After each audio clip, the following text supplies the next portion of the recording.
Multiple issues plaguing the Department of Employment, Training and Rehabilitation. A deadline to pay pandemic unemployment assistance, also known as PUA, was missed today. A system glitch that delayed scores of Nevada's final $600 federal enhancement checks and the ongoing agonizing process so many are going through trying to file unemployment claims. Nobody could have prepared for this. Dozens of viewers reached out to us today saying they have not received unemployment benefits since the pandemic started. News 3's Gabby Hart looked into some of those cases. She has our top story tonight.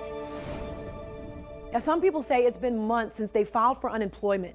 They've been constantly calling and reaching out to DETR with no luck getting through. Now they tell me that they're beyond frustrated and their resources are running low. It's been a nightmare. I mean, it doesn't even seem real. Zachary Ellison is a father of 2 young girls. His job laid him off March 22nd. Here we are 4 months later, and he has yet to receive even one unemployment check. I mean, having to worry about how I'm going to provide for my kids. You know, I've burned through all my savings. I've pulled out my 401k. I've got no other options. And he's not alone. I'm actually pregnant at the moment, 5 months. Debbie Reyes is in the same boat. She was laid off in early May.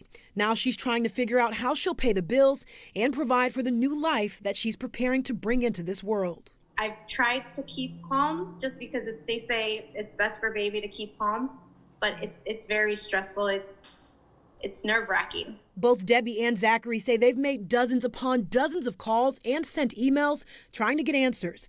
Zachary says he's filed at least 18 claims that just haven't been paid out. I call unemployment, and they always tell me that there's nothing they can do on their end, that I have to call adjudication or I have to call DETR. So I call all these different numbers, and everybody keeps telling me that it's not them.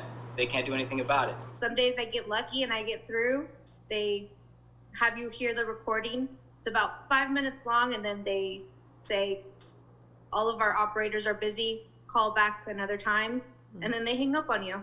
Debbie says she understands the difficulty the DETR office must be facing. Nobody could have prepared for this. But they both hope some way, somehow, they'll receive their money before it's too late. If I didn't have the help from family that I have, I would absolutely be on the street. I would have nothing.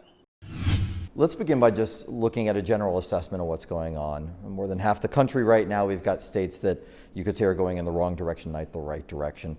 I'm curious on your level of concern. Where do we sit on a scale of, say, 1 to 10?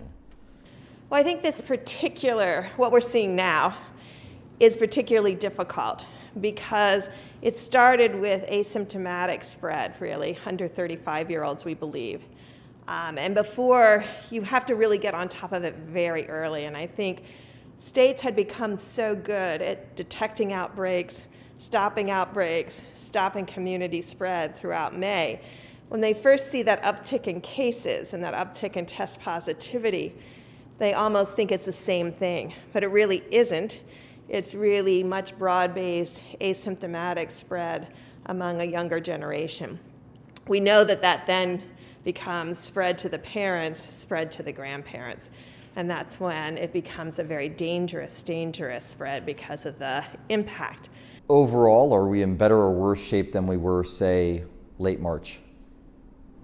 We're in better shape as a country than late March because of the ability of individuals to be treated, but also the superb care and learning of our doctors and nurses on the front lines. So that has changed, but what has changed also is the level of this asymptomatic spread. And although we talked about it in March and April, when you see it, it is very concerning. Would you like to see a mask mandate across the board? I think every public health official would love it if every single American wore a mask every single day, anytime they were in public. And frankly, what I've told young people and others, protect your family. If you have had one of these indiscretions and been out in a large gathering, you should wear a mask at home to protect your mother, your father, your aunts, your uncles, your grandparents, because we know you can unknowingly pass the virus on because you have the asymptomatic spread. What about the fact, though, that you'll make recommendations, the CDC, the administration will make recommendations like, let's not have packed bars, let's make sure there's mask mandates, let's not do indoor dining, for example, or very, very limited. And yet you'll have states that don't want to follow those recommendations. How big of a concern is that? And is that always going to be a battle? Because for the most part, the administration said, hey, states, you get to decide. But they're not always going to follow your advice. Well, that's why I decided to go out to, and the administration sent me out to 14 states. So now I've been to every state across the South that had a substantial epidemic. I've been in every state with a substantial epidemic. So there's a very serious epidemic in the South. But what you can see is that serious epidemic in the South is moving northward. These states that we call the yellow states, the states that have between 5 and 10% positivity and rising cases, this is the moment to make that change, because by the time you see hospitalizations, you have incredible asymptomatic spread. I mean, right now, Louisiana and Alabama have almost 100% of their counties above 10%. The rural Americans often didn't experience that. And now they are. And now they are. But if the governors don't want to follow that advice, what do you do? You know, in general, we're not a culture of rule followers completely. I guess I was so impressed at what we did in March and April as an American community, where we asked people to stay home, and they did.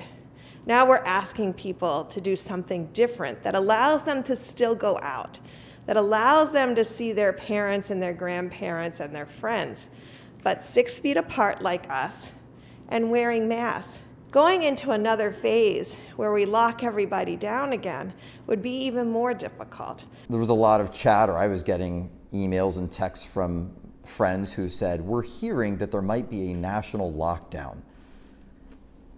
You know, the rumor mill is obviously very intense these days. Is that even a consideration?